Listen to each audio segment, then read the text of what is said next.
శివాయ ఆరోగ్య సోపానం కార్యక్రమానికి స్వాగతం. తిరుమల తిరుపతి దేవస్థానములచే నిర్వహింపబడుతున్న శ్రీ వెంకటేశ్వర వైద్య విజ్ఞాన సంస్థ స్విమ్స్ శ్రీ పద్మావతి మహిళా కళాశాలందు అనాటమీ విభాగంలో assistant professor doctor D Srivani గారు 4 సంవత్సరాలుగా విశిష్ట సేవలు అందిస్తున్నారు. వైద్య విద్య వైద్య పరిశోధనలో అనుభవం కలిగిన డాక్టర్ డి శ్రీవాణి గారితో శరీర దానం, దాని ప్రాముఖ్యత, ఆవశ్యకత గురించి సంబంధించిన కొన్ని సందేహాలను అడిగి తెలుసుకుందాం. నమస్కారం అండి డాక్టర్ గారు. నమస్తే అండి. డాక్టర్ గారు, శరీర దానం అంటే ఏంటో కాస్త వివరంగా తెలియజేయండి. శరీర దానం లేక బాడీ డొనేషన్ అనేది చాలా ముఖ్యమైన అంశం. ఈ అంశం గురించి ప్రజలందరూ తెలుసుకోవాల్సిన అవసరం ఉంది మరియు అవగాహన కల్పించాల్సిన అవసరం కూడా ఉంది. బాడీ డొనేషన్ అంటే పార్థివ శరీర దానం లేక పార్థివ దేహదానమని అంటారు, శరీర దానమని అంటారు. సాధారణంగా అందరూ బాడీ డొనేషన్నే ఆర్గాన్ డొనేషన్ అని పొరపాటు పడుతూ ఉంటారు. ఆ రెండిటి మధ్య ఎంతో వ్యత్యాసం ఉంది, అది తెలుసుకోవాల్సిన అవసరం కూడా ఉంది. ఆర్గాన్ డొనేషన్ అంటే అవయవదానం, అంటే మరణించిన కొన్ని గంటల వ్యవధిలోనే లేక బ్రెయిన్ డెడ్ పేషెంట్స్ నుంచి వివిధ అవయవాలను సేకరించి అవసరం ఉన్న పేషెంట్స్కి ట్రాన్స్ప్లాంట్ చేయడాన్ని ఆర్గాన్ డొనేషన్ లేక అవయవదానం అని అంటారు. ఇది చాలా కాలం నుంచి మన సమాజంలో ప్రాచుర్యం ఉంది. మరి బాడీ డొనేషన్ అంటే ఏంటి? బాడీ డొనేషన్ అంటే నేను ముందుగా చెప్పినట్లు పార్థివ శరీరం దానమైన అవ్వచ్చు, పార్థివ దేహదానము లేక శరీర దానం అని అంటారు. అంటే ఏంటంటే వైద్య కళాశాలలకు, అంటే వైద్య విద్యార్థుల కోసం, వారి యొక్క వైద్య విద్య కోసం లేక బోధన కోసం, అంటే మెడికల్ ఎడ్యుకేషన్ కోసం మరియు వారి యొక్క రీసెర్చ్ కోసం, పరిశోధన నిమిత్తం వారి యొక్క మొత్తం పార్థివ శరీరాన్ని వైద్య కళాశాలకు దానం చేయడాన్ని పార్థివ శరీర దానం లేక శరీర దానం అని అంటారు. అంటే ఆర్గాన్ డొనేషన్ అంటే మరణించిన అవయవాలు దానం చేసి జీవించడం, మరి బాడీ డొనేషన్ అంటే వైద్య కళాశాలలకు వారి యొక్క మొత్తం పార్థివ శరీరాన్ని దానం చేయడం వల్ల వైద్య విద్యార్థుల యొక్క బంగారు భవిష్యత్తుకి పునాది వేసినట్టు అవుతుంది. మేడం, ఆర్గాన్ డొనేషన్స్ చేసేటప్పుడు ఒక నిర్ణీత సమయం అంటుంటారు కదా, అలాగే ఈ బాడీ డొనేషన్కి కూడా ఒక నిర్ణీత సమయం ఉంటుందా? బాడీ డొనేషన్ అంటే మరణించిన తర్వాత ఎవరైతే బాడీ డొనేషన్కి ఎన్రోల్ చేసుకుంటారో వాళ్ళు ఇమీడియట్గా అనాటమీ డిపార్ట్మెంట్కి కానీ లేకపోతే లోకల్ ఎన్జిఓస్లో ఎన్రోల్ చేసుకుంటే వాళ్ళకి ఇమీడియట్గా ఇన్ఫామ్ చేసి మరణించిన తర్వాత ఎంత త్వరగా వీలైతే ఆ యొక్క శరీరాన్ని తీసుకొని డిపార్ట్మెంట్కి డొనేట్ చేస్తే మా యొక్క ప్రొసీజర్ని స్టార్ట్ చేస్తాము. ఎందుకు అంటే బాడీలో రియాక్షన్ స్టార్ట్ అయిపోతాయి, అంటే చెడిపోవడము, కుళ్ళిపోవడము ఇలాంటివి స్టార్ట్ అవ్వడం వల్ల అలాంటి శరీరాలు మాకు ఉపయోగపడవు. కాబట్టి ఎంత త్వరగా వీలైతే అంత త్వరగా మా డిపార్ట్మెంట్కి తీసుకొచ్చినట్లయితే అది మనకి పరిపూర్ణంగా దానం చేసినట్లు అవుతుంది. డాక్టర్ గారు, శరీర దానం అంటే ఏంటో వివరంగా తెలియచేశారు, అలాగే దాని ప్రాముఖ్యతను కూడా తెలియచేయండి. బాడీ డొనేషన్కి ఎంతో ప్రాముఖ్యత ఉందండి, అది తెలుసుకోవాల్సిన అవసరం కూడా ఎంతో ఉంది. వైద్య విద్య కోర్సులో మొదటి సంవత్సరంలో అనాటమీ అనే మెయిన్ సబ్జెక్టు ఉంది. ఆ యొక్క అనాటమీ సబ్జెక్టు మిగతా సబ్జెక్ట్స్కి ఫౌండేషన్ లాంటిది. ఈ యొక్క అనాటమీ సబ్జెక్ట్లో పార్థివ శరీరం పైన, అనగా మా పరిభాషలో కెడావర్ అని అంటారు, ఆ యొక్క కెడావర్ పైన వైద్య విద్యార్థులు, మొదటి సంవత్సరం వైద్య విద్యార్థులు డిసెక్ట్ చేసి, ఓపెన్ చేసి వివిధ అవయవాలను, కండరాలను, రక్తనాళాలను ఫైన్గా డిసెక్ట్ చేసి డీటెయిల్డ్గా వైద్య విద్యార్థులు నేర్చుకుంటూ ఉంటారు. అందుకే cadaver is the first teacher to a medical student అని చెప్పబడుతూ ఉంటుంది. మనందరికీ తెలుసు, పునాది అంటే ఫౌండేషన్ బాగుంటే బిల్డింగ్ బాగుంటుందని. అదేవిధంగా ఇన్ డెప్త్ అనటామికల్ నాలెడ్జ్ కానీ వైద్య విద్యార్థులకు ఉన్నట్లయితే భవిష్యత్తులో వచ్చే మెడికల్ సబ్జెక్ట్స్ని సులువుగా అర్థం చేసుకోవడానికి ఎంతో సులభం అవుతుంది. ఇది అండర్ గ్రాడ్యుయేట్స్కే కాకుండా పోస్ట్ గ్రాడ్యుయేట్స్కి కూడా ఈ యొక్క పార్థివ శరీరాలు ఎంతో ఉపయోగపడుతుంది. ఉదాహరణకు వాళ్ళ యొక్క రీసెర్చ్ పర్పస్ కానీ, post graduates from surgical departments అంటే జనరల్ సర్జరీ డిపార్ట్మెంట్ అవ్వచ్చు, ENT, obs and gynaec, dentistry, ophthalmology, ఇలా ఎన్నో సర్జికల్ డిపార్ట్మెంట్స్ చెందిన పోస్ట్ గ్రాడ్యుయేట్స్ పేషెంట్ పైన సర్జరీ చేసే ముందు ఈ యొక్క పార్థివ శరీరాల పైన ప్రొసీజర్స్ చేసి నేర్చుకుంటూ ఉంటారు, సూచర్స్ వేసి నేర్చుకుంటూ ఉంటారు, మరియు కొత్త సర్జికల్ ప్రొసీజర్స్ని కూడా ఈ యొక్క పార్థివ శరీరం పైన చేసి ఆ యొక్క టెక్నిక్స్ కనుక్కుంటూ ఉంటారు. మరియు ఆర్గాన్ ట్రాన్స్ప్లాంట్స్ కానీ, ప్రాసెసెస్ కానీ అన్నీ యొక్క పార్థివ శరీరం పైన ఫస్ట్ చేసి నేర్చుకున్న తర్వాత పేషెంట్స్ పైన చేస్తూ ఉంటారు. ఈ బాడీ డొనేషన్ లేక పార్థివ శరీర దానం అనేది కొత్తగా వచ్చిన ప్రక్రియ ఏమీ కాదు. ఈ యొక్క ప్రక్రియ గురించి పురాణాల్లో కూడా చెప్పబడి ఉన్నది. ఉదాహరణకు దదీచి మహర్షి గారు నిస్వార్థంగా ప్రాణత్యాగం చేయగా ఆ యొక్క పార్థివ శరీరం నుంచి వెన్నెముక తీసి ఆ యొక్క వెన్నెముక నుంచి వజ్రాయుధం చేశారు.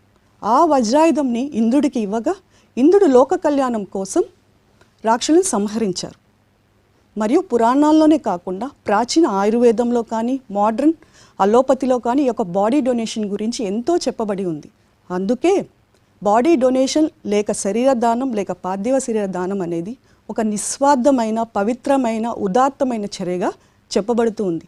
మరియు మన దేశంలో కూడా ఎందరో ప్రముఖులు దానం చేసి వారి యొక్క పార్థివ శరీరాన్ని దానం చేసి ఉన్నారు. ఉదాహరణకు సోమనాథ్ చటర్జీ గారు, నారాయణ కాలోజీ గారు, జ్యోతి బసు గారు, ఇలా ఎందరో ప్రముఖులు వైద్య విద్య అభివృద్ధి కోసము వైద్య కళాశాలలకు వారి యొక్క పార్థివ శరీరాన్ని దానం చేసి ఉన్నారు. ఇంత ప్రాముఖ్యత ఉన్న బాడీ డొనేషన్ గురించి లేక శరీర దానం గురించి అందరూ తెలుసుకోవాల్సిన అవసరం ఎంతైనా ఉంది. డాక్టర్ గారు, బాడీ డొనేషన్ ఎవరైనా చేయొచ్చా లేదా నిర్ణీత అర్హతలు ఏమైనా ఉన్నాయా? బాడీ డొనేషన్ ఎవరైతే చేయాలి అని అనుకుంటున్నారో వారికి ఒక ఏజ్ లిమిట్ ఉంది. అంటే ఎవరైతే 18 సంవత్సరాలు నిండి ఉంటారో లేక ఆ పై వయసు ఉన్నవారైతే బాడీ డొనేట్ చేయొచ్చు. అంటే మేజర్స్ అయి ఉండవలని. లేక 18 సంవత్సరాల లోపు వారు ఎలా అంటే 18 సంవత్సరాల లోపు వారిని మైనర్స్ అని మనం అందరం అంటూ ఉంటాం. వాళ్ళకి గార్డియన్స్ కానీ తల్లిదండ్రులు ఉంటారు కదా, వాళ్ళ యొక్క అంగీకారంతో వారు బాడీ డొనేట్ చేయవచ్చు. ఈ 2 సందర్భాల్లో మేము వారి యొక్క పార్థివ శరీరాన్ని ఎప్పుడు స్వీకరిస్తాము అంటే అవి సహజ సిద్ధమైన మరణమై ఉండాలి. అంటే నేచురల్ డెత్ అయి ఉండాలి.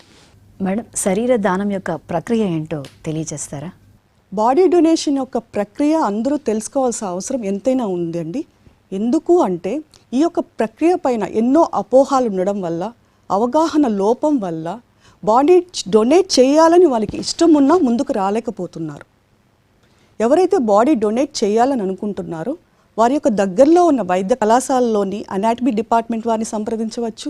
లేక లోకల్ NGOs వారిని సంప్రదించి వారి యొక్క పేరు, వ్యక్తిగత వివరాలను నమోదు చేసుకోవాల్సి ఉంటుంది.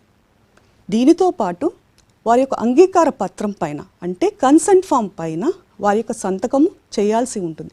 వారితో పాటు 2 ముఖ్య సాక్షులు కూడా సంతకం చేయాల్సి ఉంటుంది.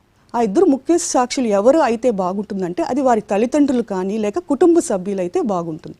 ఎందుకు అంటే ఎవరైతే బాడీ డొనేట్ చేయాలి అని అనుకుంటున్నారో వారి యొక్క ప్రాథమిక బాధ్యత ఏంటి అంటే వారి యొక్క ఇష్టాన్ని, మేము బాడీ డొనేట్ చేయాలి అనుకునే ఇష్టాన్ని వారి యొక్క తల్లిదండ్రులకు కానీ కుటుంబ సభ్యులకి కానీ తెలియజేయాల్సిన బాధ్యత వాళ్ళపైన ఉంది.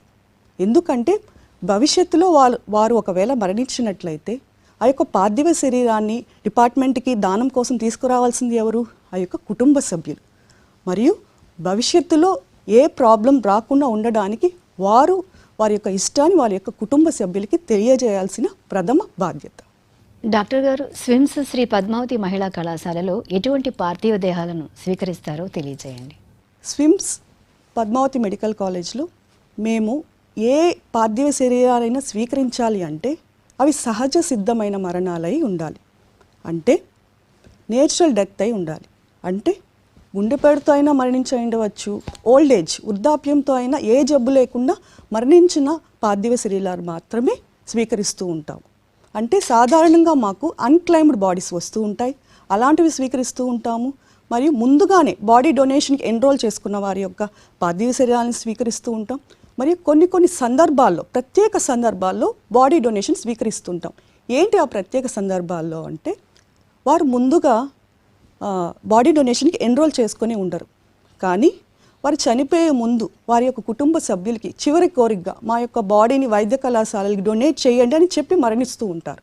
అలాంటి సందర్భాల్లో కూడా వారి యొక్క పార్థివ శరీరాన్ని మేము స్వీకరిస్తాం. కానీ అది సహజ సిద్ధమై మరణమై ఉండాలి.